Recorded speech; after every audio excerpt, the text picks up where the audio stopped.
나르시시스트는 문제 해결 능력의 수준이 어린아이와 같아서 자신을 불편하게 하는 문제가 생기면 무조건 남 탓 혹은 세상 탓을 합니다. 자기 자신에게 문제의 원인이 있을 거라고는 상상도 하지 못해요. 자신은 완벽하고 특별한 사람이기 때문에 흠도 잘못도 문제도 있을 수가 없다고 생각합니다. 따라서 자신에게 일어나는 모든 일은 무조건 긍정적이어야만 하고 사랑과 기쁨, 빛으로 충만해야만 한다고 생각하죠. 무의식적으로 말이에요. 자신이 스스로 무슨 생각을 하고 무엇을 느끼고 있는지 스스로 잘 알아차리지 못합니다. 거의 모든 것이 무의식적으로 일어나는 일이에요. 따라서 만일 누군가가 제 영상을 보면서 내가 나르시시스트인 것 같다. 나한테도 이런 면이 있는 것 같다. 내 얘기인 것 같아 마음이 슬프다. 라는 식의 생각이 든다면 그 사람은 나르시시스트일 가능성이 거의 없다고 보는 게 맞습니다. 오히려 나르시시스트에게 잘 당하는 사람들인 에코이스트에 가깝다고 보는 게 맞아요. 이 에코이스트들은 자기 자신의 악한 모습을 들여다볼 줄 아는 사람들이라서 자기 자신을 악하다고 생각하는 경향이 있거든요. 아무튼 나르시시스트는 문제 해결 능력이 없으면서 동시에 자신의 삶에 부정적인 일이 일어나는 것을 허용하지 않습니다. 문제란 결코 일어나서는 안 된다고 생각하죠. 그런데 우리 인생이 그렇지가 않죠. 그 누구도 문제없는 인생은 없습니다. 자신의 인생을 책임질 줄 아는 성숙한 사람일수록 자신에게 일어난 문제들을 제대로 바라볼 줄 알죠. 그 문제를 잘 관찰해서 진짜 원인이 무엇인지를 찾아내려 애쓰고 혹시 내 책임이 있는지는 아는지를 먼저 생각합니다. 내가 잘못한 부분이 있거나 대가를 치러야 할 부분이 있다면 인정하고 받아들이는 거예요. 그게 성숙한 사람의 태도라고 할 수 있습니다. 하지만 나르시시스트는 문제가 생기면 일단 그 문제의 존재를 인정하는 것부터 어려워합니다. 나르시시스트에게 많이 당해본 사람들은 무슨 얘기인지 아실 거예요. 우리가 어떤 문제가 있다고 말을 꺼냈을 때 그들로부터 듣는 이야기는 너 너무 예민해. 네 생각이 잘못된 거야. 그렇지 않아. 그건 사실이 아니야. 네가 기억을 잘못하고 있는 거야. 그런 일은 없었어. 등등의 말로 문제의 존재 자체를 인정하려 하지 않습니다. 그들이 듣고 싶어하는 말은 늘 잘 지낸다, 좋은 하루였어, 모든 게 좋아 라는 말들 뿐입니다. 어떤 일이 일어나고 있든 듣고 싶은 말은 그것뿐이에요. 자기 눈에 보이고 자기 귀에 들리는 게 전부라고 생각하는 사람들이니 그럴 수밖에 없죠. 나르시시스트들은 자신의 감정이 곧 법이고 기준인 사람들입니다. 자기의 감정을 건드리지 않는 일이라면 그것이 아무리 다른 사람을 힘들게 하더라도 아무 문제가 안 되죠.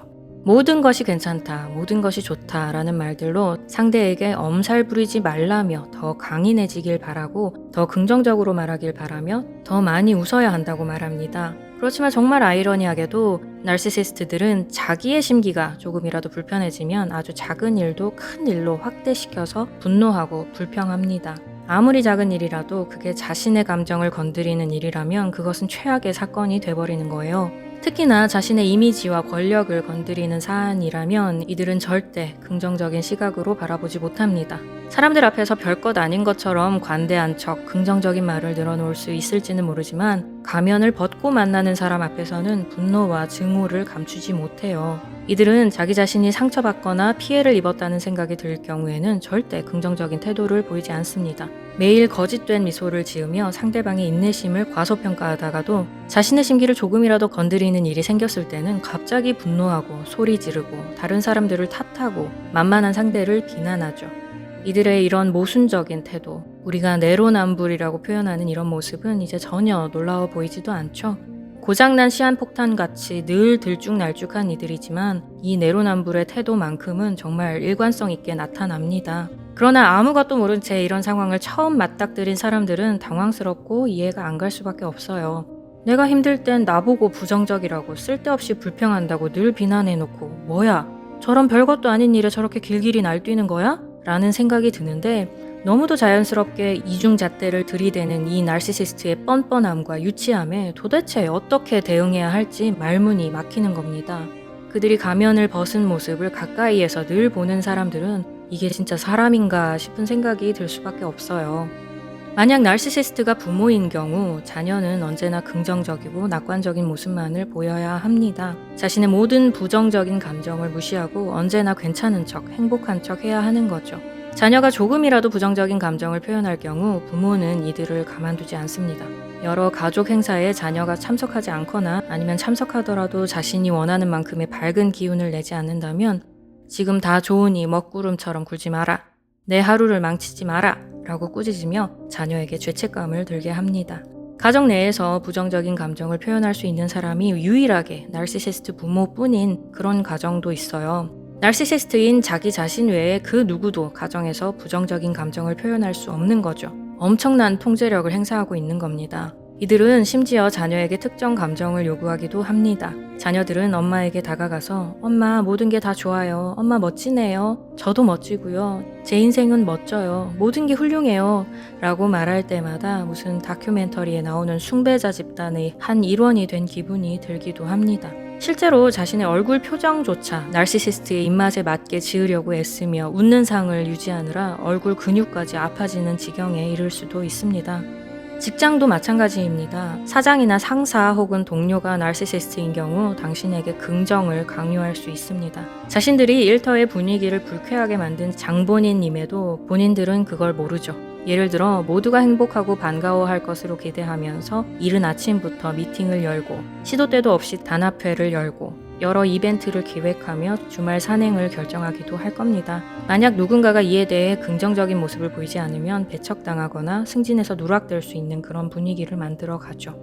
연인 관계도 예외는 아닙니다. 진짜 감정을 표현하지 못하기 때문에 거짓된 관계, 거짓된 삶처럼 느껴질 수밖에 없어요. 이 관계가 오래될수록 남는 것은 비참하다는 감정뿐입니다. 나르시시스트들은 상대방이 부정적인 감정을 표현하는 것 자체를 죄악처럼 여깁니다. 힘들다, 괴롭다, 지친다, 피곤하다, 아프다, 뭔가 잘못된 것 같다 등등 부정적인 모든 표현들을 못하게 막습니다. 정작 자기 자신이 힘든 상황이 오면 온 세상이 다 무너질 듯 괴로워하면서 말이죠. 그들은 순진하고 어린아이 같은 세계관을 갖고 있으며 그들이 가진 그 완벽한 가상 세계가 조금이라도 무너지는 것을 견디지 못합니다. 진심이든 아니든 상대방이 언제나 웃으며 행복한 모습을 보여야 그게 정상이라고 생각하는 사람들이에요. 거짓으로라도 행복한 척을 해야 그게 정상이라고 생각한다는 거죠. 이런 나르시시스트들에게 정상인으로 취급받으려 애쓰는 게 얼마나 소용없는 허무한 짓인지 이해가 가시나요? 그들에게 비정상으로 취급받는 것을 다행으로 여겨야 합니다. 그건 당신이 지극히 정상이라는 뜻이니까요. 정상적인 인간은 다양한 감정을 표출할 수 있습니다. 좋은 날도 있고 나쁜 날도 있으며 긍정적인 감정이든 부정적인 감정이든 우리가 느끼는 모든 감정은 다 자연스러운 것입니다. 다만 이 감정을 말이나 행동으로 전환시킬 때 우리가 가진 이성을 통해 적절히 통제하고 지혜롭게 표현할 필요가 있을 뿐이죠. 누군가가 밉다고 해서 바로 주먹부터 날리는 것은 통제력이 없는 어린아이와 같은 행동이죠.